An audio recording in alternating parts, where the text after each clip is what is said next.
Hi everyone, welcome to my channel. ತಮ್ಮೆಲ್ಲರಿಗೂ ನಮ್ಮ ಚಾನಲ್ಗೆ ಸ್ವಾಗತವನ್ನು ಕೋರುತ್ತಾ ಇವತ್ತಿನ ವಿಡಿಯೋದಲ್ಲಿ 2026-27ನೇ ಶೈಕ್ಷಣಿಕ ಸಾಲಿನ ಇಲ್ಲಿ ಆದರ್ಶ ವಿದ್ಯಾಲಯದ ಪ್ರವೇಶ ಪರೀಕ್ಷೆಗೆ ಸಂಬಂಧಪಟ್ಟಂತೆ ಇವತ್ತು ಇಲ್ಲಿ ಕರ್ನಾಟಕ ಸರ್ಕಾರ ಇಲ್ಲಿ ಆದರ್ಶ ವಿದ್ಯಾಲಯದ 3ನೇ ಸುತ್ತಿನ ಸೀಟು ಹಂಚಿಕೆ ಲಿಸ್ಟನ್ನು ಪ್ರಕಟಗೊಳಿಸಲಾಗಿರುತ್ತದೆ. ಇಲ್ಲಿ ತಮ್ಮ ಮಗ ಅಥವಾ ಮಗಳು ಇಲ್ಲಿ 2ನೇ ಲಿಸ್ಟ್ನಲ್ಲಿ ಆಯ್ಕೆ ಆಗಿಲ್ಲ ಅಂದರೆ 3ನೇ ಲಿಸ್ಟಲ್ಲಿ ಆಯ್ಕೆ ಆಗಿದ್ದಾರೆ ಇಲ್ವಾ ಅಂತ ನೋಡೋದು ಹೇಗೆ ಅಂತ ನಾನು ಈಗಾಗಲೇ ಹಿಂದಿನ ವಿಡಿಯೋದಲ್ಲಿ ತಿಳಿಸಿಕೊಟ್ಟಿರ್ತೇನೆ.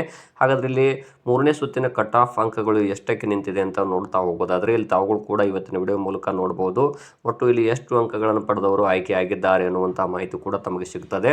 ಇಲ್ಲಿ ಒಟ್ಟಾರೆಯಾಗಿ ಒಟ್ಟು ಕರ್ನಾಟಕದಲ್ಲಿರುವಂತಹ ಏನು 74 ಆದರ್ಶ ವಿದ್ಯಾಲಯಗಳಿದಾವೆ. ಪ್ರತಿಯೊಂದು ಆದರ್ಶ ವಿದ್ಯಾಲಯದಲ್ಲಿ ಎಷ್ಟು ಅಂಕಗಳನ್ನು ಪಡೆದು ಆಯ್ಕೆ ಆಗಿದ್ದಾರೆ ಎಲ್ಲ ಕಾಸ್ಟ್ನ ವಿದ್ಯಾರ್ಥಿಗಳಂತ ತಾವುಗಳು ಕೂಡ ಇವತ್ತಿನ ವಿಡಿಯೋ ಮೂಲಕ ನೋಡ್ತಾ ಹೋಗಿ ಒಟ್ಟು ಎಲ್ಲ ಜಿಲ್ಲೆಗಳ ಕಟ್ ಆಫನ್ನು ಎಲ್ಲ ಶಾಲೆಗಳ ಕಟ್ ಆಫ್ ಅಂಕಗಳನ್ನು ನಾನು ತಮಗೆ ಇಲ್ಲಿ ಈ ವಿಡಿಯೋ ಮೂಲಕ ತಿಳಿಸ್ಕೊಡ್ತಾ ಇದ್ದೀನಿ. ತಾವುಗಳು ಕೂಡ ನೋಡ್ಬೋದು. ಇಲ್ಲಿ ಗ್ರೂಪ್ ಅಂತ ಕೊಟ್ಟಿದ್ದಾರೆ. Others, physically handicapped, Kannada medium, female ಈ ರೀತಿಯಾಗಿ ಡಿವೈಡ್ ಆಗ್ತವೆ ಸೀಟುಗಳು.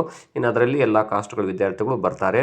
ಪ್ರತಿಯೊಂದು ಕಾಸ್ಟಲ್ಲಿ ಎಷ್ಟು ಅಂಕಗಳನ್ನು ಪಡೆದವರು ಆಯ್ಕೆ ಆಗಿದ್ದಾರೆ ಮತ್ತು ಅವರು ಸೆಲೆಕ್ಷನ್ ಮುಂದ್ಗಡೆ ಇಲ್ಲಿ ಡೇಟ್ ಆಫ್ ಬರ್ತ್ ಕೂಡ ಕೊಟ್ಟಿರ್ತಾರೆ. ಅಂದರೆ ಇಲ್ಲಿ ಡೇಟ್ ಆಫ್ ಬರ್ತಲ್ಲಿ ಯಾಕೆ ಕೊಟ್ಟಿರ್ತಾರೆ ಅಂದರೆ ಇಲ್ಲಿ ಕೆಲವೊಂದು ವಿದ್ಯಾರ್ಥಿಗಳು ಸೇಮ್ ಅಂಕಗಳು ಪಡೆದಾಗ ಅವರ ಜನ್ಮ ದಿನಾಂಕವನ್ನು ಪರಿಗಣಿಸ್ತಾರೆ ಸೀನಿಯರ್ ಅಂತಹ ವಿದ್ಯಾರ್ಥಿಗಳನ್ನು.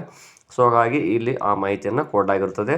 ಸೊ ತಾವುಗಳು ಕೂಡ ಇವತ್ತಿನ ವಿಡಿಯೋ ಮೂಲಕ ನೋಡ್ತಾ ಹೋಗಿ ಒಟ್ಟು 74 ಆದರ್ಶ ವಿದ್ಯಾಲಯಗಳ 3ನೇ ಸುತ್ತಿನ ಕಟ್ ಆಫ್ ಅಂಕಗಳು ಎಷ್ಟಕ್ಕೆ ನಿಂತಿದೆ ಅಂತ ತಾವುಗಳು ಕೂಡ ನೋಡ್ತಾ ಹೋಗಿ ತಮಗೊಂದು ವೇಳೆ ಇಲ್ಲಿ 3rd ರೌಂಡಿಗೆ ಸೆಲೆಕ್ಟ್ ಆಗದೆ ಹೋದರೆ 4th ರೌಂಡಿಗೆ ಈ ಕಟ್ ಆಫ್ ಅಂಕಗಳು ತಮಗೆ ತುಂಬ ಉಪಯುಕ್ತವಾಗುತ್ತದೆ ಎನ್ನುವಂಥ ಮಾಹಿತಿಯನ್ನು ನಾನು ತಮಗೆ